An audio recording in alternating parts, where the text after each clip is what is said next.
are you? Wake up!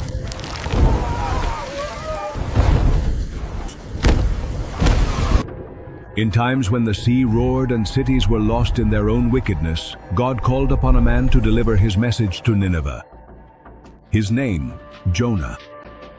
But instead of obeying, he ran away, trying to escape the divine call. His path led him into the heart of a storm, into the belly of a sea monster, and finally, to the depths of his own soul.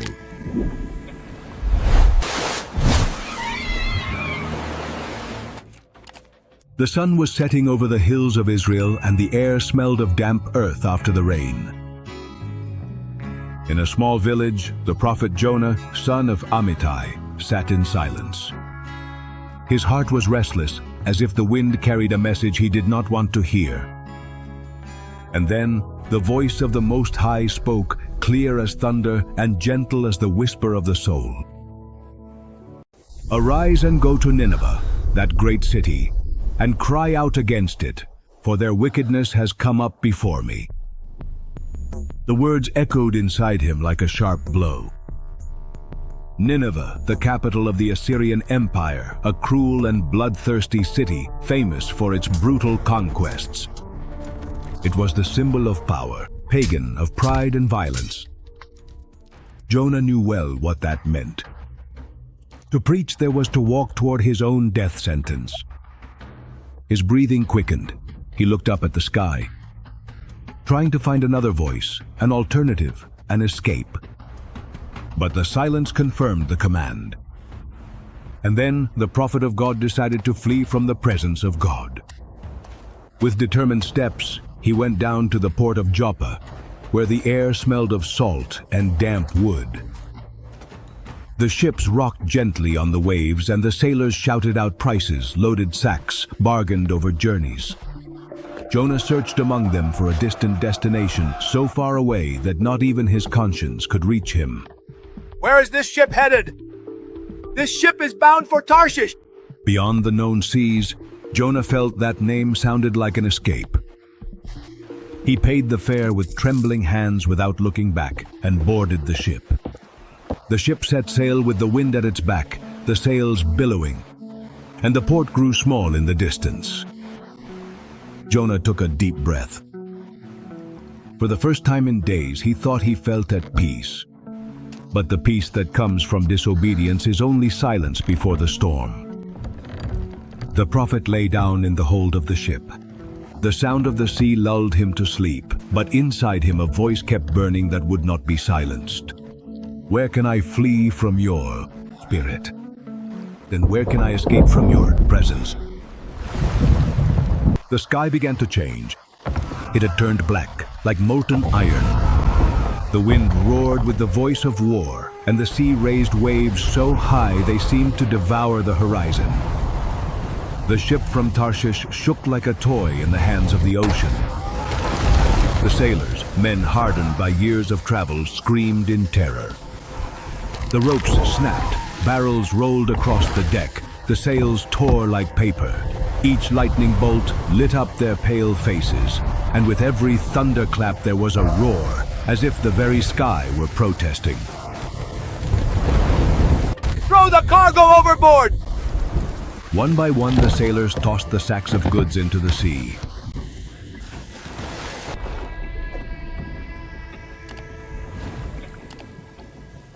The ship grew lighter, but the fury of the sea only increased. The waves crashed against the bow and rose above the mast, falling on them with blows that made the wood creak. In the midst of all that chaos, Jonah slept. He slept in the hold, oblivious to the disaster, trying also to escape the voice that followed him even in his dreams. The captain came down, soaked, and rushed to them in desperation. Get up! What are you doing, sleeping? Call out to your God. Maybe he will have compassion on us. Jonah opened his eyes and knew, without any explanation, that this storm was not natural. It was the response of a God who had not forgotten his calling. On deck, terror had turned into despair. the sailors from different nations and gods. Have mercy! Save us, O God! They looked at each other, not knowing whom to pray to. Let's cast lots! Let's find out who is the cause of this evil! The lots rolled across the wet wood and fell on Jonah. Everyone looked at him. Thunder rumbled behind him as if confirming the judgment. Who are you? What have you done? Where do you come from? Who is your God? Jonah stood up amid the rain and the roar of the sea. His voice rose above the wind, steady yet broken. But sincere. I am a Hebrew, and I fear Jehovah, the God of heaven, who made the sea and the land. The men stepped back in fear. The God of heaven, the God of that very sea that was now swallowing them. What should we do with you so that the sea will calm down? Jonah lowered his head. He knew what he had to do. Take me and throw me into the sea, and the sea will calm down for you, for it is because of me that this storm has come upon you. The sailors hesitated. They tried to row toward the shore, but the sea roared even louder. The ship rose up as if it were being swallowed by an invisible monster. Then they realized they were fighting against the Creator himself. They raised their hands to the sky and cried out, Jehovah, do not let us perish because of this man's life. Do not lay upon us innocent blood. And with heavy hearts they took him by the arms and threw him into the abyss. Jonah's body fell among the waves, and the sea, which had been raging, became calm. The wind stopped, the waters smoothed out, and an overwhelming silence covered the ocean. The sailors looked at each other in silence, their knees trembling, not out of fear, but out of reverence. The God of Jonah had spoken, and the sea obeyed. Meanwhile, Jonah was sinking. The waters surrounded him, the currents dragged him into the darkness, the sun's rays faded above his head, and the world became silence and depth. And when he thought he would die, a gigantic shadow emerged from the bottom of the sea, a living, immense monster. It rose up among the bubbles and engulfed him with its mouth. The prophet was swallowed whole, and the sea closed over its surface once again. The waters became calm, the sky opened up again, and in the depths, where light does not reach, God preserved the life of his servant in the belly of a fish. Obedience can prevent storms, but disobedience teaches us who rules over them. Sometimes only in the midst of chaos, we understand that God does not pursue us to punish us, but to rescue us. The sea had swallowed him. Everything was silence, darkness, and movement. Jonah did not know if he was alive or dead. He only felt that he was falling, as if descending an endless staircase into the heart of the abyss. Suddenly, a force enveloped him. A torrent of water pushed him, and his body was hurled through something living and wet. He was out of breath, and a muffled roar surrounded him. Then he understood. He had not died. He was inside a giant creature. The inside of the fish was a labyrinth of shadows. The walls throbbed, water dripped, and a salty, sour smell filled the air.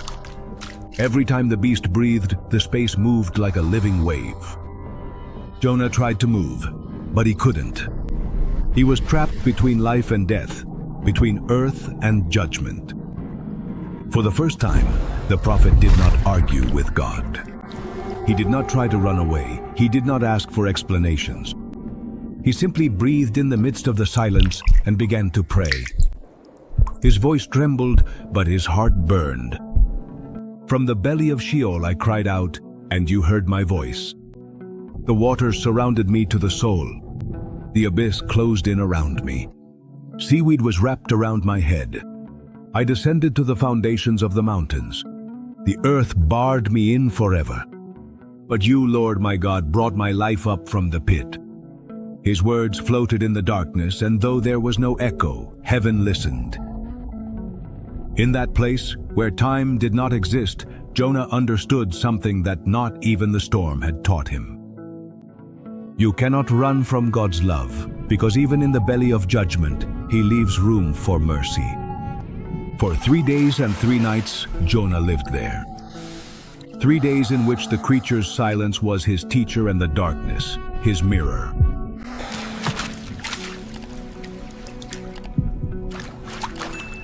He remembered his calling, his disobedience, his pride, and he understood that God had not abandoned him. He was shaping him. The creature moved slowly through the currents of the sea, deep.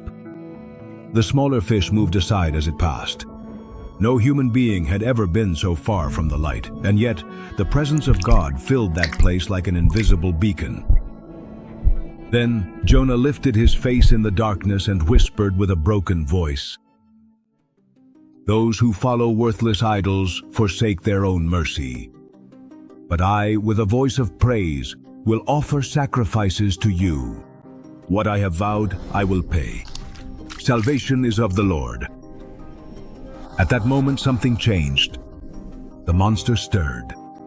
Its body writhed. Its breathing quickened. God spoke to the fish, and the fish obeyed. With a violent thrust, the creature rose toward the surface. The waters parted, the sun shone upon the waves, and the sea roared once more. The fish vomited Jonah onto the sand, and the prophet fell to his knees, soaked, exhausted, but alive. The wind blew gently over the coast. Jonah breathed in the air of freedom and looked up to the sky. He was no longer the same man who had fled from Joppa. His disobedience had been swallowed up by grace. Sometimes God confines us, not to punish us, but to transform us. The belly of the fish was the prison of pride, but also the cradle of purpose. For only those who have hit rock bottom can understand the heights of mercy. Dawn was rising over a vast horizon. The sea was now behind him, and before Jonah stretched a dusty road leading to the heart of the Assyrian Empire. The wind blew dry, carrying sand and memories. The prophet walked on, alone, his body weary, but his spirit resolute. He had been swallowed by a fish, but rescued by mercy. And now the voice of God once again echoed within him. "Rise and go to Nineveh, that great city, and proclaim in it the message that I will give you." Jonah did not reply, he simply nodded. This time there would be no running away, only obedience. After days of travel, the walls of Nineveh rose before him like a living fortress. They were so wide that 3 chariots could race side by side on top of them. The towers touched the sky, and the gates were made of solid bronze. The city bustled with the noise of commerce, the sound of hammers, the cries of vendors, the clamor of thousands of voices. But among the crowd, something else could be sensed: pride and violence. The hands of the rich were stained with innocent blood. The judges sold justice for gold. The streets were full of idols, the temples of false gods. And compassion had vanished. Jonah took a deep breath. The air smelled of incense, sweat, and sin. The prophet's heart was pounding, not out of fear, but from the weight of his task. In 40 days from now, Nineveh will be destroyed. The echo of his words rolled through the streets like thunder. The men stopped working. The women halted in their tracks, and the children stared in amazement. Jonah walked for an entire day proclaiming the same message, his voice echoing off the walls, his gaze unwavering, like fire. And something inexplicable began to happen. The mocking looks turned into faces of fear. The message from heaven pierced hearts like an invisible sword. From the poor neighborhoods to the king's palace, the rumor spread like a wave. God is going to destroy Nineveh. The people believed. From the humblest to the most powerful, everyone began to fast. The men tore their garments and covered themselves with sackcloth. Mothers stopped feeding their children. Even the animals were deprived of food, as if all creation were begging for forgiveness. Then the message reached the king of Nineveh.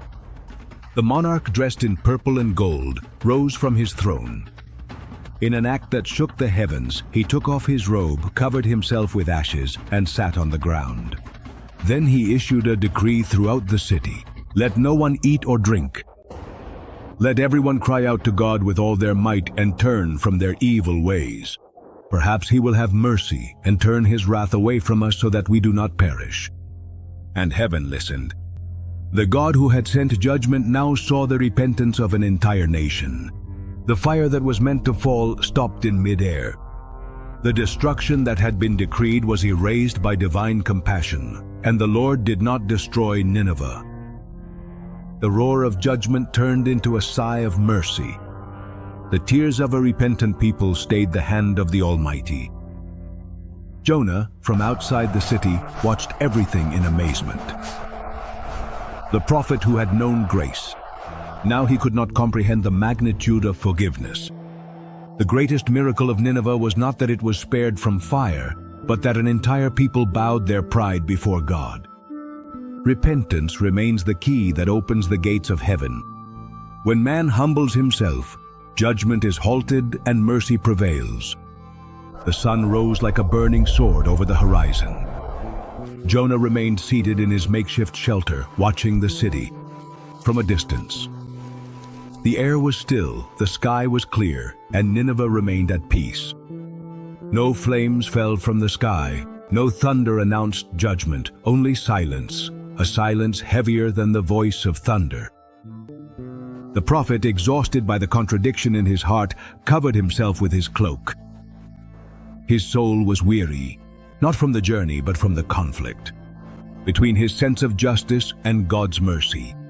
He had proclaimed destruction, but heaven had responded with forgiveness. While his mind spun between anger and confusion, God prepared a new scene to teach him something. Something that neither the sea, nor the fish, nor the storm had managed to show him. In a single night, a green plant sprouted next to his hut. Its broad leaves spread out over his head, shielding him from the burning sun. The shade was cool, gentle, like the embrace of a rest he hadn't expected. Jonah closed his eyes and for a moment felt relief. For the first time in a long while, his heart grew calm. He smiled, not realizing that even this comfort was also a gift. But when dawn came, God sent a small worm, invisible and silent, that gnawed at the plant's root until it withered. At sunrise, the stem bent, the leaves dried up, and the shade vanished. The desert heat fell upon Jonah like a judgment. A scorching east wind blew mercilessly, stirring up dust and fire. The prophet felt his skin burning, the sand cutting him. It cut his face. His heart broke between rage and helplessness, and he cried out to the sky, "It is better for me to die than to live." And then, for the third time, the voice of the Lord descended, gentle but irresistible. "Are you so angry about the plant?" Jonah, blinded by his anger, replied, "Yes, I am so angry I could die." The heavens remained silent. A moment passed. Then he spoke with a tenderness that could only come from the Creator. "You had pity on a plant for which you did not labor, which grew up in a night and perished in a night. And should I not have compassion on Nineveh, that great city where more than 120,000 people live, people who cannot tell their right hand from their left, and also many animals?" The words hung in the air like the last echo of thunder. Jonah did not reply. There was no possible argument.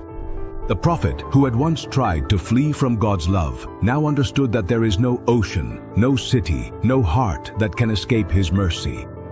The wind blew again, but now not as punishment, but as a whisper. The sand swirled gently around Jonah.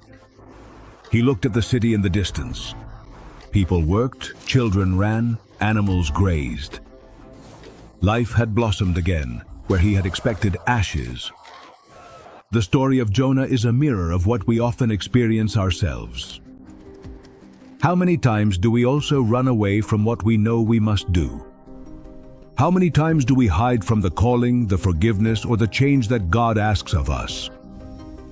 And like Jonah, we end up in our own storms, wondering why life has become so difficult. But even there, in the midst of chaos, God keeps speaking, sometimes from within a storm, sometimes from a place of calm, because His purpose does not change, even if we lose our way. Jonah thought everything was over inside the fish, and yet that was where God began something new. The same thing happens with us. When we think everything is sinking, God is preparing a new beginning. He doesn't give up on you or on anyone. His mercy keeps reaching those who least expect it. If you enjoyed this story, subscribe to the channel so you don't miss the next ones. Like the video to support this content. Share it so more people can hear this story, and leave your thoughts in the comments, because every word can inspire someone else.